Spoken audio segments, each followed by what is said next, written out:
अस्सलाम वालेकुम। बोलीस में खुशामदीद। मैं हूँ गौहर इशरात और मैं हूँ मुनिस रजा। हेडलाइन के बाद सबसे पहले खेल के मैदान से अहम और बड़ी खबर। कौमी जेवलिन स्टार अरशद नदीम का एक और कारनामा। इस्लामी यकजहती गेम्स में मुसलसल दूसरी बार गोल्ड मेडल अपने नाम कर लिया। अरशद नदीम ने 83.05 मीटर लंबी थ्रो पे कर तमगा अपने नाम किया। अरशद नदीम खुदा की बारगाह में सजदा रेज हुए। 83.05 मीटर लंबी थ्रो फेंक कर तमगा अपने नाम किया है, जबकि अरशद नदीम खुदा की बारगाह में सजदा रेज हो गए। पाकिस्तान के यासिर सुल्तान की भी पहली बार बड़ी कामयाबी। इस्लामी यकजहती गेम्स के जेवलिन थ्रो मुकाबले में सिल्वर मेडल अपने नाम कर लिया। यासिर सुल्तान ने 76.04 मीटर तवील थ्रो फेंकी। तीसरी पोजीशन नाइजीरिया की एथलीट ने हासिल की। कौम की दुआओं की वजह से कामयाबी मिली। इस्लामी यकजहती गेम के फातेह अरशद नदीम की मीडिया से गुफ्तगू का कि 2026 के टूर्नामेंट के लिए भरपूर मेहनत करूंगा। मियां चन्नू की धरती का सपूत पाकिस्तान का फ़ख्र मायानाज एथलीट अरशद नदीम ने एक बार फिर तारीख रकम कर दी। सऊदी अरब के शहर रियाज में जारी इस्लामी वर्ल्ड गेम्स में अरशद नदीम ने शानदार कारकर्दगी का मुजाहरा करते हुए 83.05 थ्रो फेंक कर गोल्ड मेडल अपने नाम कर लिया है। हमारे नुमाइंदे एजाज़ अहमद इस वक्त अरशद नदीम के बड़े भाई शाहिद अजीम के साथ मौजूद हैं। जी एजाज़ अहमद, एक मरतबा फिर अरशद नदीम ने कौमी परचम बुलंद कर दिया। जी बिल्कुल, फ़ख्रे पाकिस्तान कौमी हीरो अरशद नदीम ने पाकिस्तान के नाम एक और गोल्ड मेडल कर दिया। सऊदी अरब के शहर रियाज में इस्लामी गेम्स में एक और गोल्ड मेडल जीतकर पाकिस्तान का परचम सरबुलंद कर दिया। मेरे साथ इस वक्त अरशद नदीम के बड़े भाई शाहिद अजीम मौजूद हैं।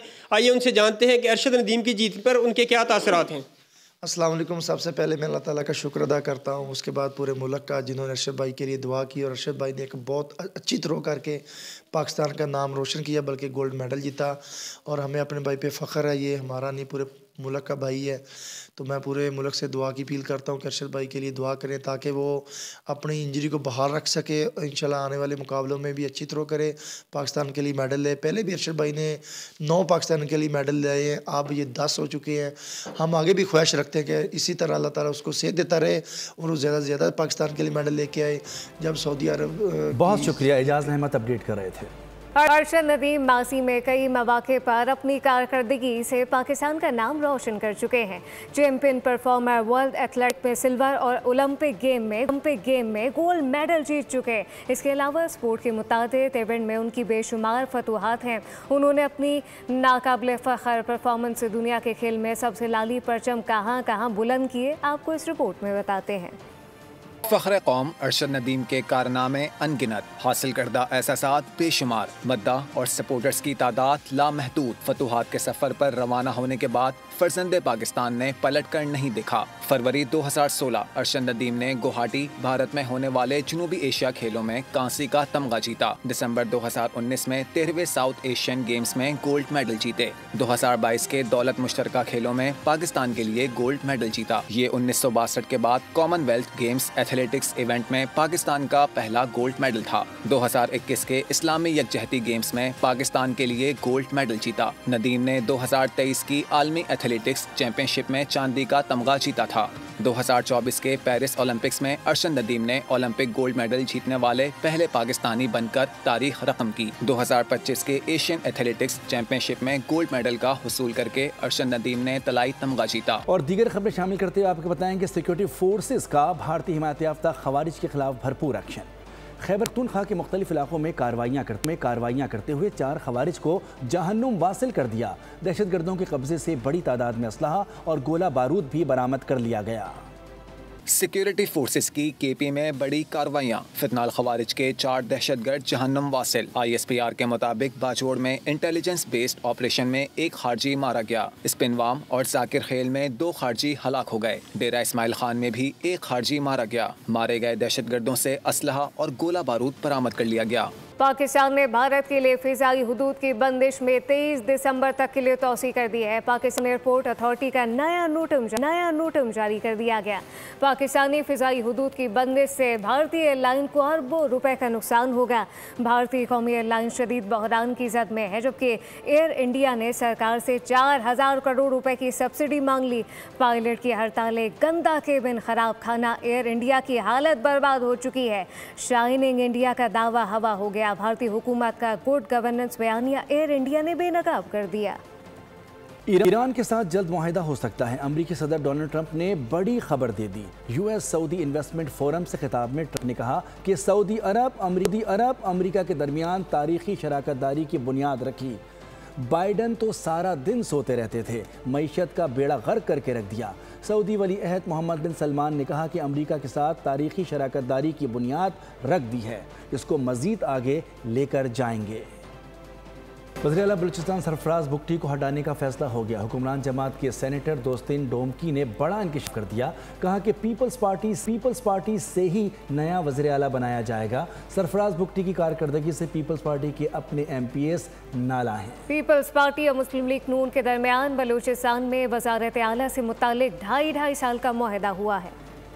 सिंध को तकसीम करने का सोचने वाले पागलपन का शिकार हैं। पीपल्स पार्टी के सीनियर रहनुमा मंसूर वसान की बोल न्यूज़ के नुमाइंदा गुलाम अल्लाह सियाल से गुफ्तगू। कहा कि 28वीं आईनी तरमीम की ज़रूरत नहीं, जो नाराज़ होता है वो सिंध को तकसीम करने की बात करता है। उन्होंने कहा कि उन्होंने मज़ीद क्या कहा, आइए आपको दिखाते हैं। अगर किसी के ख्याल में, ख्वाबों में ऐसी बात है तो वो मेरे ख्याल में पागलपन के शिकार हो सकते हैं। ये तो इम्पॉसिबल है, लेकिन उनका कहना है कि लोकल बॉडीज को अगर स्ट्रेंथन किया जाएगा तो 1828 अमेंडमेंट नहीं आएगी। ये पता नहीं किस ख्याल में रह रहे हैं, किस ख्वाबों में रह रहे हैं। बार बार जो भी नाराज होता है कि सिंध को हम डिवाइड करेंगे, और कोई कह रहा है कि सिंध का एक हिस्सा एक टुकड़े में तब्दील करेंगे, और मेहरान, कोई कराची, इसी तरह का बहुत से लोगों ने कोशिश की तोड़ने की, सिंध को डिवाइड करने की, लेकिन डिवाइड तो होता रहा, लेकिन सिंध का नाम तो सिंध ही रहा। हम हर उस चीज़ के मुखालिफ हैं जो 18वीं तरमीम को रोल बैक करे। रहनुमा पीपल्स पार्टी निसार खोड़ो ने 28वीं आईनी तरमीम की शिकों पर तहफ़्फ़ुज़ात का इज़हार किया है। प्रोग्राम बोला आदिल अब्बासी के साथ में गुफ्तगू में कहा, सिंध में सूबाई खुद मुख्तारी है। MKM रहनुमा ख्वाजा इज़हारुल हसन बोले, आइन पर बहस हो तो सिंध में हमला हो जाता है। इस लसानियत से बाहर आए, मुकामी हुकूमतों को बाख्तियार आइन के जरिए ही करें। अमेरिका मुताबिक करते हैं और फिर मानते नहीं हैं। इसी तरह से यूनियन काउंसिल भी मेगा प्रोजेक्ट नहीं बना सकते, उनको सूबाई हुकूमत से मदद लेनी पड़ती है। जब आइन के ऊपर बहस हो तो सिंध पे हमला हो जाता है। निसार भाई, बड़े अफसोस की बात है, इस लिसानियत से बाहर है। निसार भाई, सुने ना, आइन में चेंज करेंगे, 26वीं की है, 27वीं की आइन में ही चेंज करेंगे। आपसे नहीं कह रहे, आपके मैनिफेस्टो में 27वीं, 28वीं, 30वीं, 40वीं, बाबा आइन में लिखा हुआ है गारंटी। जब मैं वज़ीर तिजारत था तब $8.5 अरब की गैर मुल्की सरमायाकारी पाकिस्तान आई। हम बरामदात को $9 अरब से $20 अरब पर लेकर गए। प्रोग्राम ब्योपार विद अरबाब जहांगीर में गुफ्तगू करते हुए साबिक वज़ीर तिजारत और सरमायाकारी हुमायूं अख्तर खान का कहना था कि हमारा मैन्युफैक्चरिंग सेक्टर सुकड़ रहा है, सनतें बंद हो रही हैं। हमने अपनी एक्सपोर्ट्स बढ़ाने के लिए रिसर्च एंड डेवलपमेंट पर कोई तवज्जो नहीं दी। $8 बिलियन FDI आए पाकिस्तान में। उसी दौर में मैं वज़ीर तिजारत था, तो पहली दफ़ा पाकिस्तान में एक्सपोर्ट्स को हम $9 बिलियन से $20 बिलियन पे ले गए। और उसके बाद इन दोनों चीज़ों में ज़रा सुस्त रवि है। हमने अपना मैन्युफैक्चरिंग सेक्टर को GDP के साथ साथ नहीं बढ़ाया, बल्कि वो श्रिंक हो रहा है मैन्युफैक्चरिंग सेक्टर। इंडस्ट्री बंद हो रही है। दूसरा, हमने अपनी एक्सपोर्ट्स में कोई नई प्रोडक्ट्स और इनोवेशन और कोई रिसर्च एंड डेवलपमेंट के कोई तवज्जो नहीं दी, जिससे हमारी एक्सपोर्ट्स सब दुनिया के मुकाबले में टेक्नोलॉजिकली अनकम्पैरेटिव हो गई हैं। पाकिस्तान और इंडोनेशिया की मुश्तरका फौजी मशकें शाहीन स्ट्राइक 2 इख्तिताम पज़ीर हो गईं। इंसदाद दहशतगर्दी ऑपरेशन पर मबनी मश्क में दोनों ममालिक के जंगी दस्तों ने हिस्सा लिया। तमाम तरबियती अहदाफ कामयाबी से हासिल किए गए। भरपूर महारत के साथ दहशतगर्दों का कला कमा करने का अज़्म। पाक इंडोनेशिया मुश्तरका जंगी मशकें शाहीन स्ट्राइक 2 इख्तिताम पज़ीर। पाकिस्तान आर्मी और इंडोनेशियन आर्मी के जंगी दस्तों ने हिस्सा लिया। तमाम तरबियती मकासद कामयाबी के साथ हासिल किए गए। इख्तितामी तकरीब में पाकिस्तान की तरफ से जनरल ऑफिसर ने बतौर मेहमान खुसूसी शिरकत की। इंडोनेशिया की तरफ से सीनियर अस्करी हुक्काम ने भी मश्क का इख्तितामी मरहला देखा।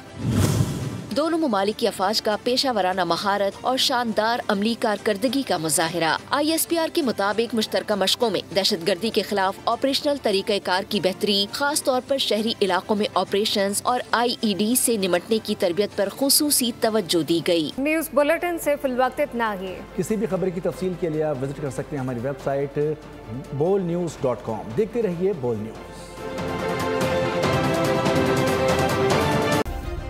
सब्सक्राइब करें और बेल दबाएं ताकि कोई खबर रह न जाए।